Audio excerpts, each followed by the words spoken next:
Praise the lord. ప్రతిరోజు అనుదిన వాక్యం ద్వారా మీరెంతగానో బలపడుతున్నారని నేను ఆశిస్తున్నాను. అలాగే మీరు కనుక మన యూట్యూబ్ ఛానల్ని క్రొత్తగా వీక్షిస్తున్నట్లయితే మన యూట్యూబ్ ఛానల్ని సబ్స్క్రైబ్ చేయండి, ఇతరులకు షేర్ చేయండి.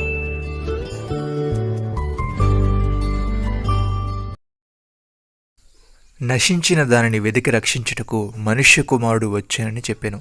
లూకాసు వార్త 19వ అధ్యాయము 10వ వచనము. సహోదరి సహోదరులారా, యేసు సంచరించుచు ఎరికో పట్టణంలో ప్రవేశించి దాని గుండా పోవచ్చుండెను. ఇదిగో, సుంకపు గుత్తాదారుడును ధనవంతుడునైన జక్కయ్యను పేరుగల ఒకడు యేసు ఎవరు అని చూడగోరిని గాని పొట్టివాడైనందున జనులు గుంపుగూడి ఉండుట వలన చూడలేకపోయాను. అప్పుడు యేసు ఆ త్రోను రానేయుండెను గనుక అతడు ముందుగా పరిగెత్తి ఆయన చూచుటకు ఒక మేడి చెట్టు ఎక్కెను. యేసు ఆ చోటికి వచ్చినప్పుడు కనులెత్తి చూచి, జక్కయ్య, త్వరగా దిగుము, నేడు నేను నీ ఎంట ఎండవలసి ఉన్నదని అతను చెప్పగా అతడు త్వరగా దిగి సంతోషముతో ఆయనని చేర్చుకొనెను. అందరూ అది చూచి, ఈయన పాపి అయిన మనిషిని యొద్ద బస చేయవెళ్ళనని చాలా సనుగుకొనిరి. జక్కయ్య నిలవబడి, ఇదిగో ప్రభువా, నా ఆస్తిలో సగము బీదలకు ఇచ్చుచున్నాను.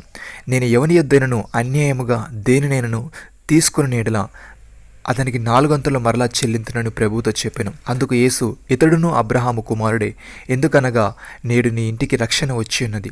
నశించిన దానిని వెతికి రక్షించుటకు మనుష్య కుమారుడు వచ్చినని అతనితో చెప్పాను. సహోదరి సహోదరులారా, మనం విశ్వాసము ద్వారా కృపచేతనే రక్షింపబడి ఉన్నాము.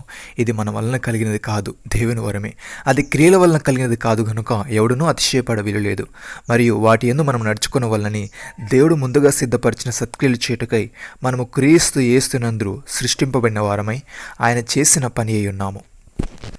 భక్తుడి విధంగా అంటున్నాడు, పూర్వము దూషకుడును హింసకుడును హానికరుడైన నన్ను తన పరిచర్యకు నియమించి నమ్మకమైన వానిగా ఎంచినందుకు నన్ను బలపరిచిన మన ప్రభు అయిన క్రీస్తు యేసుకు కృతజ్ఞుడనై ఉన్నాను. తెలియక అవిశ్వాసం వలన చేసితిని గాని కనికరింపబడితిని. మరియు మన ప్రభు యొక్క కృపయు క్రీస్తు యేసునందున్న విశ్వాసమును ప్రేమయు అత్యధికముగా విస్తరించెను. పాపులను రక్షించుటకు క్రీస్తు యేసు లోకమునకు వచ్చిన వాక్యము నమ్మదగినదియు పూర్ణంగీకారమునకు యోగ్యమైనదై ఉన్నది. అట్టి వారిలో నేను ప్రధానుడును. అయినను నిత్య జీవము నిమిత్తము తనను విశ్వసింపబో వారికి నేను మాదిరిగా ఉండులాగున యేసు క్రీస్తు తన పూర్ణమైన దీర్ఘశాంతమును ఆ ప్రధాన పాపి అయిన నా యందు కనబడుచున్నట్లు నేను కనికరింపబడితిని. సకల యుగములలో రాజయుండి అక్షయుడును అదృశ్యునగు అద్వితీయ దేవునికి ఘనతయు మహిమయు యుగయుగములు కలుగును గాక.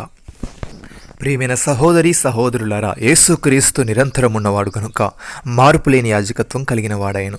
ఈయన తన ద్వారా దేవుని కొద్దుకు వచ్చి వారి పక్షమున విజ్ఞాపనము చేయుటకు నిరంతరము జీవించుచున్నాడు గనుక వారిని సంపూర్ణముగా రక్షించుటకు శక్తిమంతుడై ఉన్నాడు. పవిత్రుడును నిర్దోషియు నిష్కల్మషుడును పాపులలో చేరక ప్రత్యేకముగా ఉన్నవాడును ఆకాశ మండలము కంటే మిక్కిలి హెచ్చైన వాడునైన ఇట్టి ప్రధాన యాజకుడు మనకు సరిపోయిన వాడు. నమ్మిన వారు నాతో కలిసి ప్రార్థనలో ఏకీభవించండి.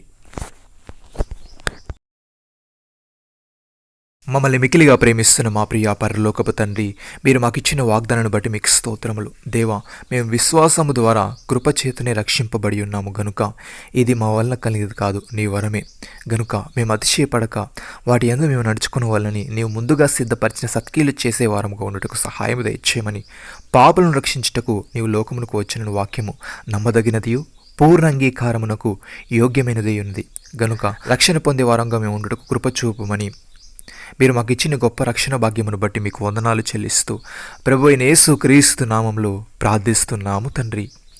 ఆమేన్.